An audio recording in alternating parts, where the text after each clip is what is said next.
being shut down as we approached it. I think they let us through because we were a news vehicle. They shut the road down behind us. I remember having this conversation with Marty along the way where I said, we should really try to get into the tower so we can document the firefighters and their heroism and their dedication and how they were going to be getting people out of the building and saving people. I said, we need to go show that. He's like, that's great, let's do it. We went down the West Side Highway. We pulled over, and what we knew was go live as fast as possible. The city shut down the southbound lanes of the West Side Highway so that emergency crews only, fire trucks, NYPD trucks, could get down here. That was the first crew that started bringing us from the ground shots. We get down to the scene, and there's a jet engine laying on the corner. Just blocks away, a plane engine sits on the sidewalk, burned. I'm looking up, I couldn't believe what I was seeing. The gash in the building. And I saw all of that thick black smoke billowing out of the first tower that was hit. And my first thought was, well, that's not a small plane. That's way too much smoke.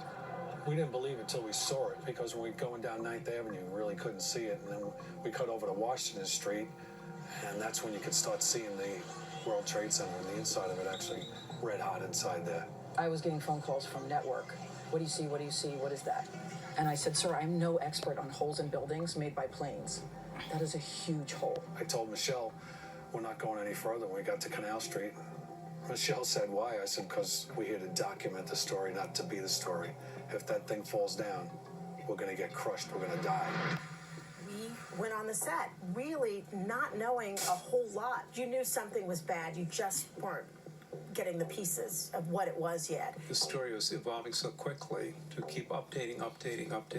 And we actually had a lot of people calling in. And all of a sudden, it smashed right dead into the center of the World Trade Center. People described what happened. Like a drunk driver. It just kept on going and realized what was going on and tried to turn to the left. One of the most memorable ones is somebody that was on 60-some floor calling in, saying, I'm here. I am here, and I'm stuck right now. Not sure that I'm above or below where the plane hit. Are you above, Jim, or below? I have no idea. I have no idea where the plane hit. Right now, everything's under control. I want to tell anybody that has a family member that may be in the building that the situation is under control for the moment. And he, of course, ended up dying when the buildings collapsed. A continuous breaking news story like that doesn't really have an end is that especially the first couple hours, the flood of information that came. How do you separate X happens and is it tied to Y? And if it's not, then what's it tied to? Is it just coincidence or circumstances? This is not an accident. This is terror. And we knew it. We didn't have confirmation on it, but your heart knew it. And it was scary.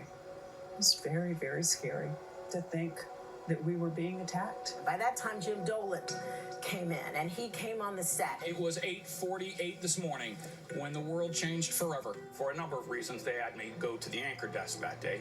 In part because I had a background in covering terrorism. I was interested in it. I knew who Zawahiri was. I knew who bin Laden was. I knew a little bit about Al-Qaeda. Multiple attacks fit into the Al-Qaeda plan. All of this fit into what Al-Qaeda had already been doing around the world. Terrorism was something that happened elsewhere. It wasn't that much longer after that, President Bush from Florida goes before cameras and says, terrorism against our nation will not stand. It was the first time we were experiencing an attack on America this big and people trying to process that. They're using planes as missiles to try and bring down those two buildings.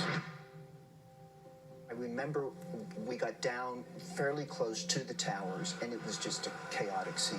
I remember seeing lots of debris, metal, paper raining down from the towers, smoke billowing out. Our job as reporters is to get as close as possible to see what's going on. So we were just, getting down there as quickly as possible without knowing what we were walking into. And I remember thinking, I can't get down there fast enough. And I saw a delivery man, and I said, I need your bike. I'm a newscaster, I need your bike. I've got to get down there. I remember just pedaling and pedaling. When we got probably a block or two away, a police officer started going, go back, screaming, go back, go back. And that's when I saw Lauren Glassberg. It was chaos. I mean, people were screaming and looking up, and I just sort of wandered around trying to figure out what exactly was going on. And I remember standing on a street corner and saw Nina Pineda who is one of my best friends. We saw each other. We saw the police officer. The police officer was screaming, get down, get back. If a first responder was telling me, get down, there's going to be an explosion, then I better probably listen.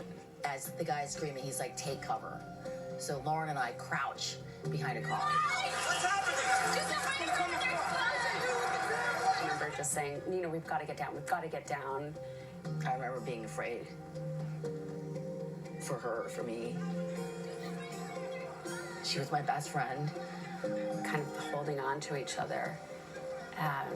I'm sure she said, Glassy, we're going to be all right. That's totally Nina. And then we realized, okay, we have a second here maybe to get further away.